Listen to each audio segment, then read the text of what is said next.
डोक्यावर आला, थोडासा जोरात चालायला लागला, अजून तो दुपार झाली, अजून जोरात चालायला लागला आणि मग त्याला लक्षात आलं आता परत फिरलं पाहिजे.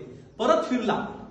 मग फक्त एकच अट होती, सूर्यास्ताच्या आधी तिथे पोहोचायचं आहे, तर ती जमीन मिळेल, नाही तर काहीच मिळणार. मग तो धावायला लागला आणि मग काय झालं की जवळपास तो समजा मॉडेल डिग्री कॉलेज पासून रस्त्यापाशी होता.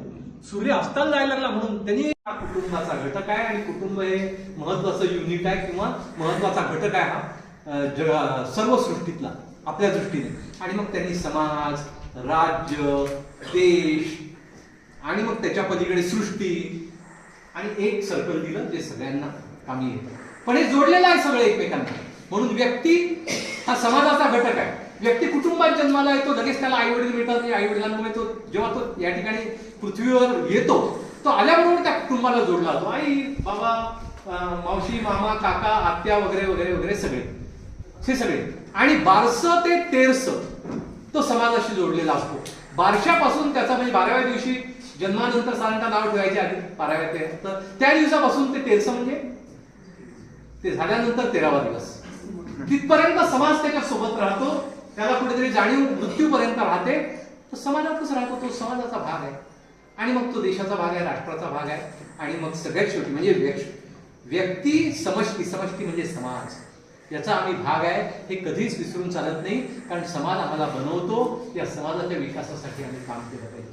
आणि म्हणून व्यक्ती ही कुठपर्यंत महत्वाची आहे, स्वतःचा विकास करून घेण्यापर्यंत.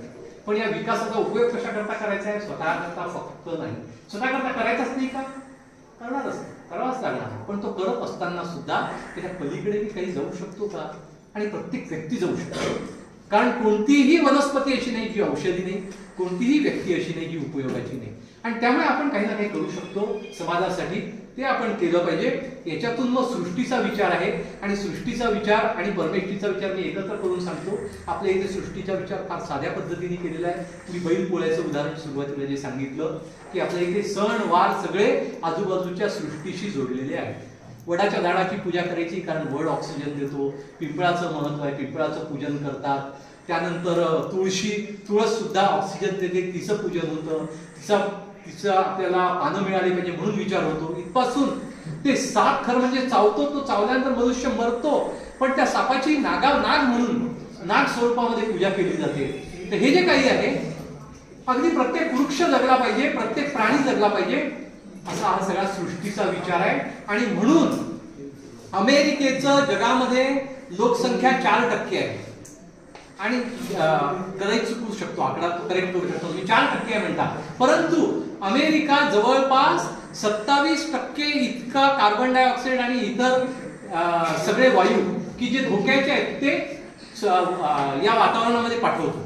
आणि भारताची लोकसंख्या 17% आहे, तर भारत फक्त 60% किंवा 4% 4 ते 60%च्या दरम्यान इतकं वायू उत्सर्जन करतो. कारण आमची जी सगळी व्यवस्था आहे ती सगळी या गोष्टींना पूरक आहे, पर्यावरणाला पूरक आहे. आणि या पर्यावरण पूरकतेचे खरं म्हणजे दीनदयाळजी हे सगळे पुरस्कर्ते होते. ते म्हणतात मनुष्याला परमेष्ठीपर्यंतचा विचार करता आला पाहिजे. परमेष्ठी म्हणजे काय, तिकडे तुम्ही मोक्ष म्हणा, मग आत्मा म्हणा आणि मग परमेष्ठी म्हणा. या सगळ्या ज्या गोष्टी आहेत त्या एकमेकांशी जोडलेल्या आहेत. इथपर्यंत मनुष्याचा ची प्रगती होऊ शकते. मनुष्याने इथपर्यंतचा विचार केला पाहिजे असं दीनदयाळजी म्हणतात. पण हे करताना विचार कोणता करायचा, पुढच्या पायरीचा विचार करायचा. मी काय करू शकतो ते थोडं थोडं सुरू करायचं. आज महत्वाचं तुम्हाला सांगतो, दीनदयाळजींनी स्वदेशीचा विचार मांडला, स्वदेशी घातलं, स्वदेशी वागले, स्वभाषा स्वभूषा, भोजनामध्ये स्वभोजन स्वभजन, सगळ्या गोष्टी त्यांनी केल्या. आणि हेच आजही आवश्यकता आहे. अमेरिकेने आता त्या H-1B विजावर तुम्ही पाहिलं 100% वाढवलं, 90% किंवा 90 पट किंवा 100 पट वाढवलं. लगेच हजारो लोक जगातले त्रस्त झाले त्याने. या पद्धतीचा विचार भारताचा नाही. भारताने जगाला योग दिला, भारताने आयुर्वेद दिलं. आयुर्वेदाचं कुठलंही पेटंट घेतलेलं नव्हतं. नवीन काळ पेटंटचा आला म्हणून आपलं हळदीचं पेटंट वापरण्याकरता सुरुवात केली आणि सांगितलं की हे ज्ञान आमचं आहे, पण आम्ही जगाला दिलेलं आहे, हे वापरू शकता. फक्त प्रॉडक्ट तुम्ही बनवला काही हळदीपासून, तो तुमचा, पण हळद कोणाचीच नाही, भारताची सुद्धा नाही. योग कोणी वापरू शकतं. 175 देशांमध्ये योग साजरा केला जातो. धर्माचं बंधन नाही, भाषेचं बंधन नाही, देशाचं बंधन नाही. भारताने योग दिला जगाला मनशांतीसाठी. अमेरिकेमध्ये इतकी प्रचंड सुबत्ता आहे, पण माणसं आत्महत्या करतात. आणि 1/3 जनरेशन सायकियाट्रिस्ट कडे जाते केव्हा ना केव्हा. कारण समाधान भारतामध्ये तो वारकरी जातो, पायी जातो. आजकाल खूप सुविधा आल्या, आधी काहीच नव्हतं. उपास पडला तरी चालेल, पण तो त्या 2-2 आठवड्याचा 3-3 आठवड्याचा वेळ काढायचा, यात्रेला जायचा. काय मिळायचं? विठ्ठलाचं दर्शन तेही मिळायचं नाही. लाखो लोक असल्यामुळे मग काय करायचा? त्या वेशीवरून दर्शन घ्यायचं, कळसाचं मंदिराच्या. विठ्ठल भेटला मला. हे समाधान माणसाला केव्हा मिळू शकतं? त्यांनी ठरवलं तर. कोणालाच कोणी समाधान देऊ शकत नाही जगामध्ये. No one. विचार देऊ शकतो की मला माझं समाधान शोधायचं आहे, ते कशा काय. मग प्रगती करायची नाही का? भारताला विश्वगुरु व्हायचं आहे, पण दादा नाही व्हायचा आहे जगाचा. भारत विश्वगुरु कसा होईल? आम्ही मोठे होऊ, आमचं उत्पन्न चांगलं आहे, आमच्या इथली जीवन पद्धती चांगली आहे, पण आमच्याजवळ देण्यासारखं, जगाला फुकट देण्यासारखं जे आहे ते आम्ही नक्की देऊ. आणि आम्ही कोरोनाच्या काळातही हे केलं. एक फक्त तुम्हाला चित्र सांगतो. प्रसंग दीनदयाळजींच्या जीवनातले प्रचंड आहे, मी सांगणार नाही. तुम्ही वाचा पुस्तक, त्यांचं नक्की चरित्र वाचा. खूप वेगवेगळे प्रसंग आहेत. पण त्यांनी आयुष्यामध्ये कोणत्या, म्हणजे आयुष्यात कधीही ते त्या एका पक्षाचे, मी तुम्हाला सांगितलं, महामंत्री होते आणि 1 वर्ष अध्यक्ष होते. पण आयुष्यात त्यांनी कधीही कोणत्याही वर्षी 2च कपड्याच्या जोड्या विकत घेतल्या, त्याच्या पलीकडे 3री जोडी घेतली नाही. एकदा त्यांना एक बनियन त्यांचं असं बाहेर त्यांनी टांगलं आणि काय थोडंसं फाटलेलं दिसलं. ज्या व्यक्तीच्या घरी ते गेले, त्यांनी नवीन बनियन त्या ठिकाणी लटकवून ठेवलं, जुनं काढून घेतलं. त्यांनी आल्यावर विचारलं ते कुठे आहे. ते घेतलं, नवं बनियन घातलं त्यांनी, जुनं घेतलं परत आणि सांगितलं हीच चिंता आपल्याला देशातल्या गरीब माणसाबद्दल असली पाहिजे. दीनदयाळजी महामंत्री आहे म्हणून नाही, गरीब माणसाविषयी आम्हाला ही चिंता आहे का, हा महत्वाचा भाग आहे.